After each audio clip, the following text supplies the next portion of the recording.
এগরায় তৃণমূলের পদ থেকে গণ ইস্তফা। তৃণমূলের ওয়ার্ড সভাপতি এবং ওয়ার্ড চেয়ারম্যান ইস্তফা দেন। চেয়ারম্যান স্বপন কুমার নায়ক গ্রেপ্তারের পরই এই গণ ইস্তফা বলেই জানতে পারা যাচ্ছে এবং ঠিক বিধানসভা নির্বাচনের আগেই এই পরিস্থিতি ঘিরেই ইতিমধ্যেই জেলার রাজনৈতিক শিবিরে শোরগোল পড়ে গিয়েছে। এগরায় তৃণমূলের পদ থেকে এবার গণ ইস্তফা। তৃণমূলের ওয়ার্ড সভাপতি এবং ওয়ার্ড চেয়ারম্যান ইস্তফা দিয়েছেন বলেই জানতে পারা যাচ্ছে। আপনারা জানেন চলতি বছরেই কিন্তু বিধানসভা নির্বাচন রয়েছে রাজ্যে এবং তার আগেই এই পরিস্থিতি, যে পরিস্থিতি নিয়ে রীতিমতো উদ্বেগে রয়েছে জেলার তৃণমূল নেতৃত্ব। এগরায় তৃণমূলের পদ থেকে গণ ইস্তফা। তৃণমূলের ওয়ার্ড সভাপতি এবং ওয়ার্ড চেয়ারম্যান ইস্তফা দিয়েছেন বলেই জানতে পারা যাচ্ছে। সুব্রত পাত্র প্রতিনিধি রয়েছেন ফোন লাইনে। সুব্রত, ঠিক কি কারণে গণ ইস্তফা কি জানানো হচ্ছে তাদের পক্ষ থেকে? তোমাকে প্রথমেই বলে রাখবো যে পূর্ব মেদিনীপুর এগরা পৌরসভাকে নিয়ে একটা উত্তাল পরিস্থিতির সৃষ্টি হয়েছিল।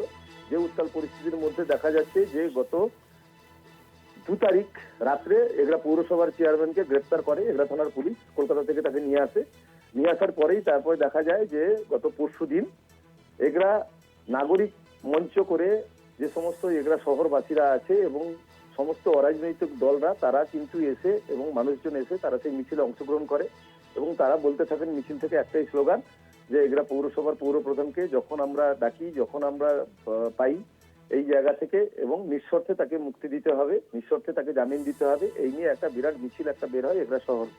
তারপরে এগরা শহরে একটি পথসভা অনুষ্ঠিত হয়। পথসভাতে বিভিন্ন নাগরিক মানুষ এবং বিভিন্ন বরিষ্ঠ মানুষরা এবং যারা ছিলেন তারা স্বপন নায়কের পক্ষে তারা কথা বলেন যে স্বপন নায়ক খুব ভালো লোক, স্বপন নায়ক আমাদের চেয়ারম্যান, স্বপন নায়ককে যখন যেভাবে আমরা ডাকি সেইভাবে আমরা পাই, তার কাছ থেকে গিয়ে আমরা কোনো কাজে ফিরে আসি না, তিনি ভালো মানুষ, তাকে নিঃশর্তে তাকে জামিন দিতে হবে, তাকে মুক্তি দিতে হবে, এই নিয়ে একটা নাগরিক সমাজের একটা মিছিল বের হয়। তারপরেই দেখা যায় গতকাল রাত্রে দেখা যায় যে প্রেস কনফারেন্স করে দেখা যাচ্ছে টাউন অ্যাডভাইজারি কমিটির যিনি আছেন তপন কান্তি কর, যিনি আছেন কানন বিহারী নায়ক, বর্ষিয়ান তৃণমূল নেতৃত্ব এবং যিনি ওয়ার্ড চেয়ারম্যান আপনার অনন্ত পাহাড়ি সহ ওয়ার্ডের সমস্ত যারা সভাপতি এবং ওয়ার্ড চেয়ারম্যানরা তারা লিখিত আকারে তারা জানান মাননীয় মুখ্যমন্ত্রী মমতা বন্দ্যোপাধ্যায় এবং অভিষেক বন্দ্যোপাধ্যায় এবং পূর্ব মেদিনীপুর জেলা পরিষদের সভাধিপতি উত্তম বারিক সহ কাঁথি সাংগঠনিক জেলা তৃণমূল কংগ্রেসের সভাপতি পীযূষ কান্তি পণ্ডা, এদের কাছে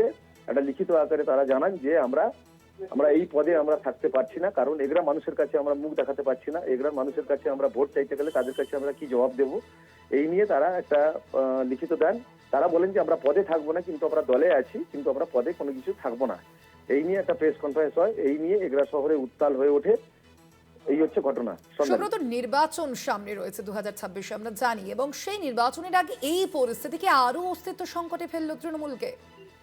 দেখো, তোমাকে প্রথমেই বলে রাখবো এগরা পৌরসভার যে আসন সংখ্যা, সেই আসন সংখ্যা দেখা যাচ্ছে যে পৌরসভার তৃণমূলের আসন সংখ্যা হচ্ছে 7 এবং বিজেপির হচ্ছে 5 এবং একজন নির্দল এবং একজন কংগ্রেসের কাউন্সিলর। সেই জায়গা থেকে 20 তারিখ অনাস্থা ভোটাভুটির দিন ঠিক হয়। তখন দেখা যায় সেইখানেই কিন্তু তৃণমূলের কাউন্সিলররা চড়াও হয় বিজেপি কাউন্সিলরদের উপরে এবং কংগ্রেস কাউন্সিলর এবং নির্দল কাউন্সিলরের উপরে চড়াও হয়ে তারা মারধর শুরু করে। সেই জায়গা থেকে ওই দিনকার ওই অনাস্থা ভেস্তে যাওয়ার পরেই তারপরে দেখা যাচ্ছে যে তৃণমূলের যে 6 জন কাউন্সিলর তারা বিএলআরও কে দিয়ে, ভূমি সংস্কার দপ্তরের আধিকারিককে দিয়ে যে বেআইনিভাবে সরকারি জমি দখল করেছে চেয়ারম্যান, এই সমস্ত করে এবং বেআইনিভাবে সরকারি জমি দখল করে মার্কেট করেছেন আমাদেরকে না জানিয়ে, এইভাবেই তারা বিএলআরও কে দিয়ে একটা এগরা থানাতে 20 তারিখ রাত্রে অভিযোগ দায়ের করে। সেই অভিযোগের দায়ের ভিত্তিতে এগরা থানার আধিকারিক চেয়ারম্যানকে গ্রেপ্তার করার পরেই তারপরেই এগরা শহরে তৃণমূলের আড়াআড়ি ভাগ হয়ে যায়। এখন 2026-এর নির্বাচনে আগে এইভাবে যে তৃণমূলের যে ফাটল ধরলো বা এইভাবে যে আড়াআড়ি ভাগ হয়ে গেল, এটাকে নিয়ে রাজনৈতিক মহলরা ভালো চোখে দেখছেন না, কারণ এগরা বিধানসভা এখনো পর্যন্ত তৃণমূল কংগ্রেসের দখলে আছে।